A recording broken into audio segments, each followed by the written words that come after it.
Hi good morning welcome back students.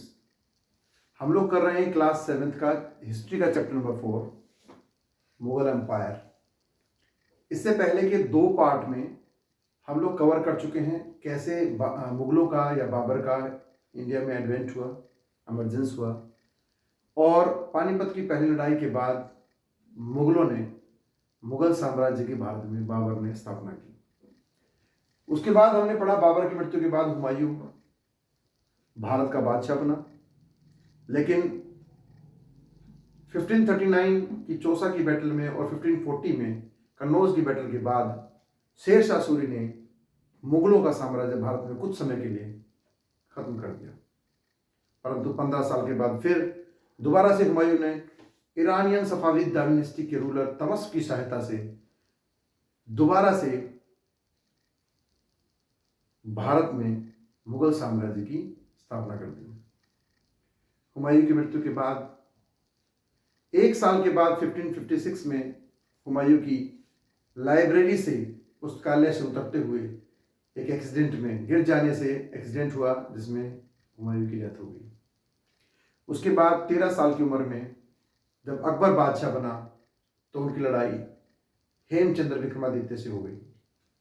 Panipat की दूसरी लड़ाई, सेकेंड बैटल ऑफ पानीपत 1556 में हुई, जिसमें अकबर सिर्फ 13 वर्ष के थे। उनका राज्य अभिषेक किया गया कलानौर में, हरियाणा में। कलानौर भी हरियाणा में ही है। और उसके बाद हरियाणा में ही पानीपत में दूसरी बैटल हुई, हेमचंद्र विक्रमादित्य की हार हुई और दोबारा से मुगलों का साम्राज्य उत्तरी भारत में स्थापित हो गया। तो आइए दोस्तों आगे पढ़ते हैं, अकबर के शासन काल में क्या क्या महत्वपूर्ण चीजें हुई।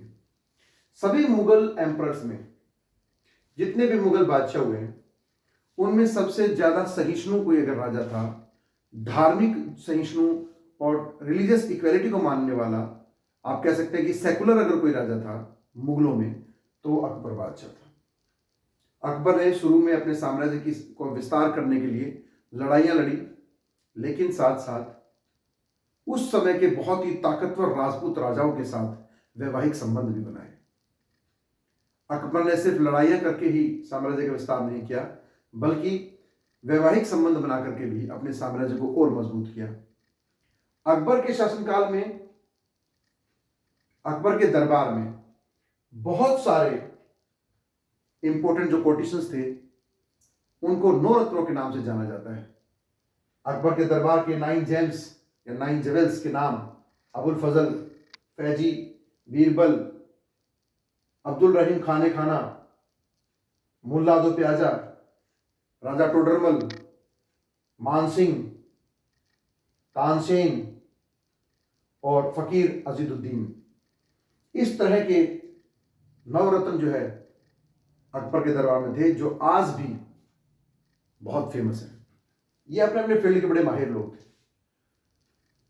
तो आइए दोस्तों पढ़ते हैं, अकबर की पहले मिलिट्री कैंपेन्स के बारे में जान लेते हैं। अकबर ने बहुत सारी लड़ाइयां लड़ी।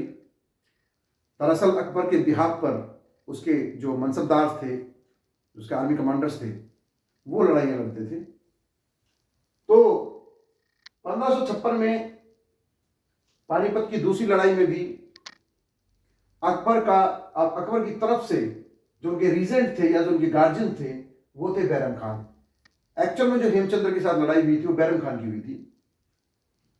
बैरम खान बहुत इंपॉर्टेंट आर्मी कमांडर थे और अकबर को उन्होंने जिताया और जो है सम्राट बनाया। लेकिन 1561 में 1561 में बैरम खान की भी हत्या कर दी गई।